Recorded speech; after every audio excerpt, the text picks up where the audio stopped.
Hey everyone, welcome back and happy, Sunday.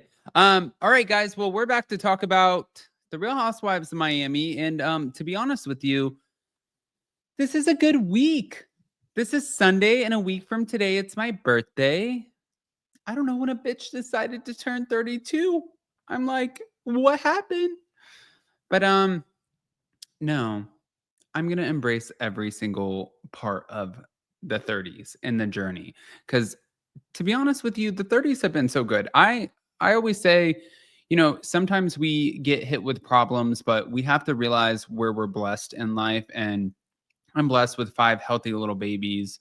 Um, I have a husband. Like we can all find things to be blessed about. So, yes. Now, with that, let's get into the Real Housewives of Miami. Guys, pop off in the comment section. If you're not subscribed, get subscribed.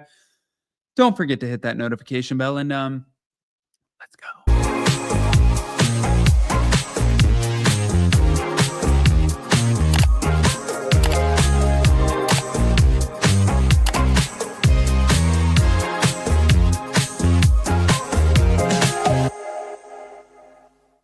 All right, guys. So I wanted to start here because Lisa apparently gave a warning to Jody from the Real Housewives of Miami before filming even started. And she pulled them aside early saying, "Are you sure you want to do this? Because this is going to get really crazy." And it was on camera where Jody and his friends went to his primary suite. And he said, "Listen, the AC," which obviously was edited to make it look like it was something totally different.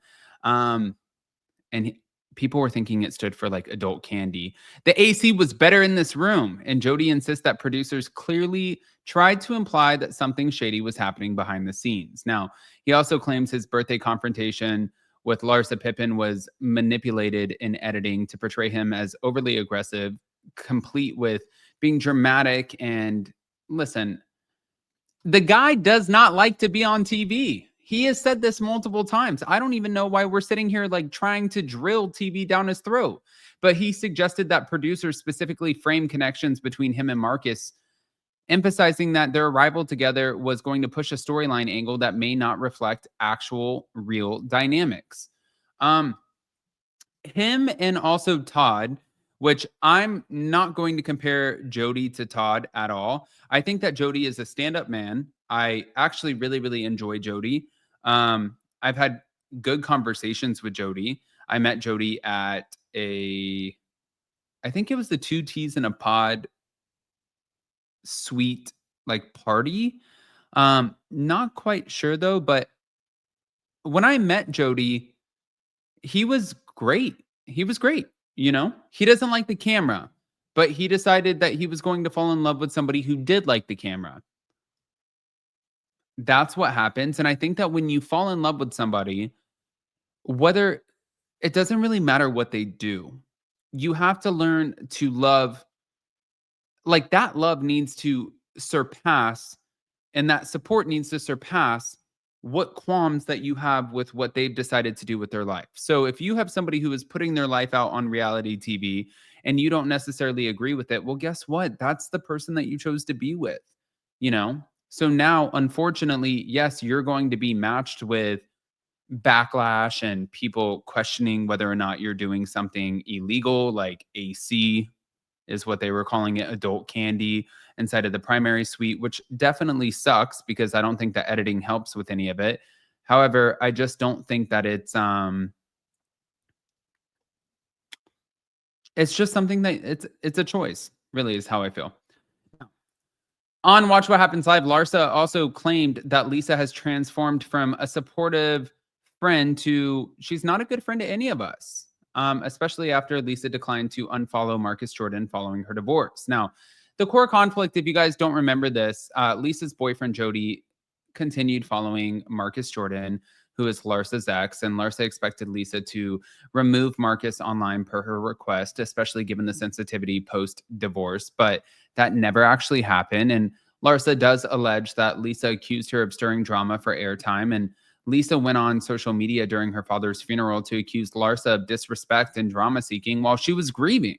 So I think that this whole feud, as of right now, it seems like it's pretty unresolved. I think that Larsa feels betrayed. Lisa also perceives Larsa's behavior as opportunistic. So I think that they're both going in on each other. However, Larsa had a few great points. Like she was like, when you were going through everything with Lenny, I showed up and I actually got deposed and I was in your favor. I unfollowed him. I was there for you as a friend. I took time out of my day. I went to the court for you. And it's kind of like, oh shit, that is a lot. I mean, I've never actually had a friend ask me to go to court for them, but it's a lot. It's a lot.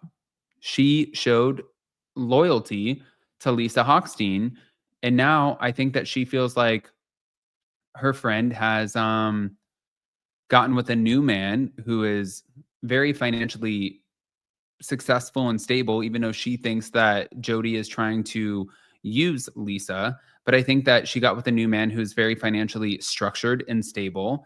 And I think that this man has a lot of opinions on business and how she should navigate her life and do it the right way. And I think that Larsa is looking at Lisa like, well, it now kind of seems like you're not thinking with your own mind. You're thinking with the mind that is very heavily influenced by this man who you have brought into all of our lives. Yeah. But moving on. So listen to this one. Next Gen LA, not New York City, but apparently Bravo is planning a spinoff with Cynthia Bailey and Adrienne Maloof's kids. So this was really, really interesting. I actually saw this from our girls, Ashley and Amani, on Taste of Reality, where they reported that Bravo is developing a series that is tentatively titled Next Gen LA, and they've approached Cynthia's daughter, Noelle, and Adrienne Maloof's twins as possible inclusions on it. But she ended up sharing this on Jeff Lewis Live, that while Bravo reached out to her daughter, Noelle, she's letting her daughter decide, suggesting, that she would watch, maybe, if she wants to do this, Next Gen NYC first before committing. But Next Gen LA, it would follow the same kind of youth and friend group concept of Next Gen NYC. And I think that, I think that it would be, honestly, I think it would be a good show. Jason thinks that this would ruin the show, but I'm going to just show you a clip. Twins miss each other since they're in different states. They do. They really do. And now they're coming to us to want to do this show, that show about the next generation, like my kids. They're like Camille. They should do it. And I don't know. They want to do the Next Gen. LA. They're doing one in LA. They have approached Noelle about it as well. Yeah. Really? Mm-hmm. Oh, I like this. So the show must be doing well then. Next Gen NYC. It's really good. If they're doing, yeah, it is actually good. I've been watching it a little bit. I'm enjoying it. I don't know what Noelle wants to do yet. That's totally her decision. She could end up being the villain. I know. But that's okay. I don't know. It's her choice. She's been watching it because I was like, just watch it and see how you feel about it. But I don't think she was ready. But I'm not sure this is the same one. I think they're doing another one. I don't know. They're doing an LA one. They did. The one that's on now is New York, and they're doing an LA one. The thing about Noelle, so that's who contacted us. Do the twins miss each other since they're in different states? Adrienne Maloof, like, get with the program, girl. Listen, I'm all about the Next Gen LA kind of branch off. I think that we have seen this with $1 Million Listing. We saw it with the Real Housewives, where we went from coast to coast, and we also saw it with like Vanderpump Rules, that kind of we got a Southern charm out of. So yeah, I'm all about it. Smash the like button, show some love. Let me know what you guys think, and we'll see you so very soon. Bye, guys.